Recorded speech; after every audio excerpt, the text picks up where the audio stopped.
پیر ہیں وہ ایک خاتون جو کہ برہنہ حالت میں ہے اس خاتون کے جسم پر تعویذ لکھ رہا ہے۔ السلام علیکم معزز خواتین و حضرات، میں ہوں علی ممتاز اور آپ دیکھ رہے ہیں میرا آفیشیل یوٹیوب چینل۔ اس ویڈیو لاگ میں ہم ایک انتہائی افسوسناک ویڈیو کے بارے میں بات کرنے جا رہے ہیں جو منظر عام پر آئی ہے۔ اس ویڈیو میں دیکھا جا سکتا ہے کہ جیسا کہ آپ جانتے ہیں کہ ہم سب بہت زیادہ اب اس طرف چلتے ہوئے لوگوں کو دیکھ رہے ہیں کہ جس میں پیروں پر اعتبار کیا جاتا ہے، کہیں پر کوئی بھی اپنا نمبر لکھ دے۔ کراچی میں خاص طور پہ بہت زیادہ وال چاکنگ ہے اور جگہ جگہ پہ لکھا ہوا ہے کہ جی اگر آپ کا فلاں مسئلہ ہے، محبت میں کامیابی نہیں ہو رہی ہے، اولاد نہیں ہو رہی ہے، شادی نہیں ہو رہی ہے، تو آپ اس نمبر پہ رابطہ کریں اور آپ کے تمام تر مسائل حل ہو جائیں گے۔ اور لوگ ان نمبرز کو نوٹ کرتے ہیں، نوٹ کر کے پھر وہاں پر رابطہ کرتے ہیں اور وہاں پہ بھی پورا ڈرامہ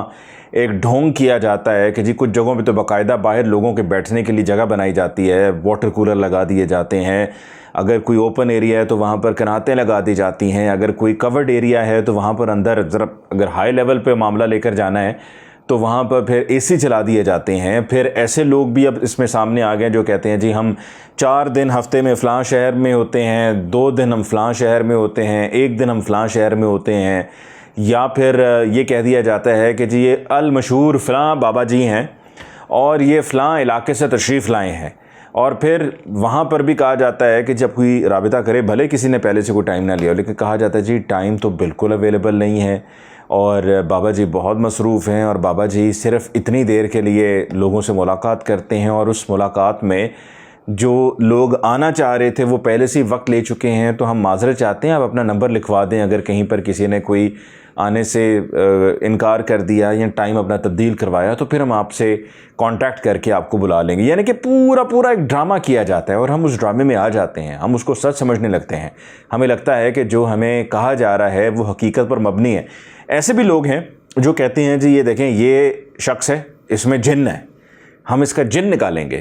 اور وہ پہلے سے ایک ٹرینڈ آدمی ہوتا ہے، بھرپور اداکاری جانتا ہے اور ایسی اداکاری کرتا ہے کہ سامنے کھڑے ہوئے شخص کو بھی لگتا ہے کہ یہ واقعی میں اس کے اندر کوئی جن ہے، اور پھر اس کے بعد وہ اس کو کہتے ہیں نکل جا، یہ کر دے، وہ کر دے۔ تو اس طرح کی ساری گفتگو ہوتی ہے اور لوگ وہاں پر کھڑے ہوئے سب دیکھتے ہیں اور اس کو مانتے بھی ہیں۔ اور اس میں کچھ ٹیلی ویژن چینلز کا بھی قصور ہے جنہوں نے اس طرح کے لوگوں کو بلایا، دعوت دی اور پھر ان کا جو ڈرامہ ہے، جو ڈھونگ ہے سارا، وہ ٹیلی ویژن پہ دکھایا اور لوگوں نے کہا کہ دیکھا یہ کیا ہو رہا ہے۔ پھر ٹیلی ویژن پہ تو خیر اور بھی بہت کچھ ہو رہا ہوتا ہے جس میں سمجھتا ہوں، میں اس سے اتفاق نہیں کرتا ہوں اب، اور میں سمجھتا ہوں کہ اس میں ہمیں ذمہ داری کا مظاہرہ کرنا چاہیے، اور اگر کہیں پر کچھ غلط ہے تو ہمیں اس غلط کو غلط کہہ دینا چاہیے، اور اگر کہیں پر کچھ صحیح ہے تو صحیح کو صحیح کہہ دینا چاہیے، اور ڈرامے بازی نہیں ہونی چاہیے جہاں پر لوگ اس طرح سے اپنے مسائل کو لے کر آتے ہیں اور ہم ان کے پھر ان مسائل پر جو بھی انہیں کہتے ہیں وہ کرنے کو تیار ہوتے ہیں، اور وہاں پہ پھر لوگ کیونکہ پریشانیاں بہت زیادہ ہیں، کسی کی صحت کی ہے، کسی کی جیسے کہ میں نے بتایا کہ اولاد کی ہے، کسی کی شادی نہیں ہو رہی، کسی کے روزگار کا مسئلہ ہے، کسی کے کاروبار میں مسئلہ ہے، کسی کو محبت میں مشکل ہو رہی ہے، کامیابی نہیں ہو رہی۔ پھر کہیں پہ اگر کوئی خاتون اپنے شوہر کو کسی دوسری خاتون کے قریب جاتے ہوئے دیکھ رہے ہیں یا سن رہے ہیں اس کے بارے میں، تو وہ چاہتے ہیں کہ وہاں سے وہ جان چھڑوا لی جائے۔ تو خواتین بھی پھر خواتین کے خلاف جا کر یہ ان سو کالڈ پیروں سے ملاقاتیں کرتی ہیں اور وہاں پر وہ تعویذ وغیرہ بھی ہو جاتا ہے۔ پھر کچھ ایسے ہیں جو ڈرامے کرتے ہوئے سامنے کوئلے رکھ کے اس میں چیزیں پھینکتے ہیں، دھواں نکلتا ہے، پھر یوں ہی اپنا ایک انداز بنایا ہوا ہوتا ہے کہ بالکل ملنگی سے ہیں، اور ہم فوراً مان جاتے ہیں۔ اسی طرح کے ایک پیر کی ویڈیو آئی ہے، جیسے کہ میں نے کہا کہ افسوسناک معاملہ ہے کہ جس کو ہم ڈیفینیٹلی پرزور الفاظ میں اس کی مذمت کرتے ہیں، کہ جہاں پر ایک شخص جو اپنے آپ کو سو کالڈ پیر کہتا ہے، اس کے پاس ایک خاتون آئی ہوئی ہیں۔ اس پیر کے بارے میں آپ کو بتانے سے پہلے یہ بھی بتا دوں کہ میرا بھی اسی طرح کے ایک پیر سے انکاؤنٹر ہوا تھا، اور وہ پیر ایسا تھا کہ جس کی ویڈیو سامنے آئی کہ جس میں وہ ایک برتن میں دودھ ہے اور اس میں اس نے اپنے پاؤں رکھے ہوئے ہیں، ڈبوئے ہوئے ہیں، اور لوگ اس کو پی رہے ہیں۔ پھر اسی طرح میں نے دیکھا اسی شخص کی ایک ویڈیو ہے کہ جہاں پر لوگ یوں الٹے ہو کر لیٹے ہوئے ہیں قطار میں اور اس کے اوپر سے وہ چل کر جا رہا ہے۔ پھر ایسی بھی ویڈیوز دیکھی ہیں کہ جہاں پر وہ چھو رہا ہے ایک ایسی خاتون کو جن کے بارے میں بتایا جاتا ہے کہ جی اولاد نہیں ہو رہی ہے، اور ان کے جو ماننے والے ہیں وہ بھی کافی تھے اور ان کے پھر مرید بھی کچھ ایسے تھے جن کے پاس اسلحہ وغیرہ بھی تھا۔ تو جب میں وہاں پر پہنچا اور ان کے خلاف ہم نے کارروائی کی، ہم نے کارروائی کیا کرنی تھی، ہم تو خیر ورژن لینے کے لیے گئے تھے، لیکن جب ان کو پتہ چلا کہ میڈیا کی ٹیم آ رہی ہے اور ورژن لینا چاہ رہے ہیں تو ان کی جو ہے نا حالت پتلی ہو گئی، اور انہوں نے پھر اپنے ان مریدوں کو، جو مرید کم گنڈے زیادہ تھے، ان کو بھیجا، ان کے ہاتھ میں اسلحہ بھی تھا، انہوں نے پھر ہوائی فائرنگ کی، تشدد بھی کیا، ہمارے کیمرہ مین پہ بھی تشدد کیا۔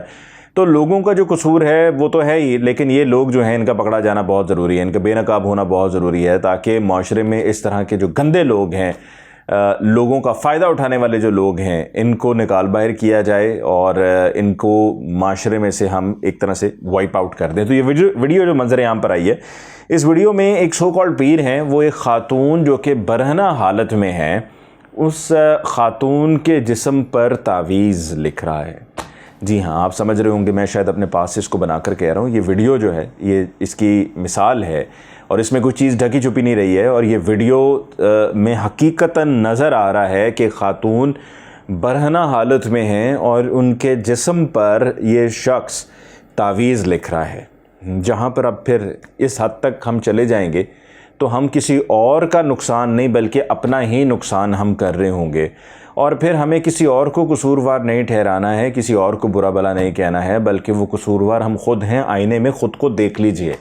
کیونکہ ہمارے ہوتے ہوئے اور ہمارے کمزور ایمان کی وجہ سے یہ لوگ ہمارا فائدہ اٹھاتے ہیں۔ دیکھیں، جو بھی پریشانی ہو، صحت کی ہو، تعلیم کی ہو، کہیں کوئی ملک سے باہر جانا چاہ رہا ہے، یا عاشقی کی یہ محبت والا معاملہ ہو، یا اولاد کا معاملہ ہو، تو اس کے لیے اپنے رب سے رجوع کریں، اپنے رب سے مانگیں، آپ کا رب آپ کو دے گا، اور آپ کا رب جو ہے وہ آپ کو جو بھی دے گا وہ آپ کے وقت پر، مقررہ وقت پر آپ کو ضرور ملے گا، اور آپ کو اس سے کوئی بھی محروم نہیں کر سکتا ہے۔ سو اپنے رب سے رجوع کریں، اور وہ جو کانٹیکٹ ہے اس کو اسٹیبلش کیے رکھیں، اور جتنا اچھا رابطہ ہوگا اتنا ہی آپ بہتر محسوس کریں گے، اور اس طرح کے ڈھونگیوں سے، ڈرامے باز سے، فراڈیوں سے آپ اپنے آپ کو بچا سکیں گے، کیونکہ میں سمجھتا ہوں کہ یہ شرک ہے اس طرح کے لوگوں کے پاس جا کر، اور اس طرح کے ان ڈھونگیوں کے پاس جانا شرک ہے، اور ان پر اعتبار کرنا۔ مجھے علی ممتاز کو اس ویڈیو لاگ سے دیجیے اجازت، انشاءاللہ پھر حاضر ہوں گے۔ اللہ نگہبان۔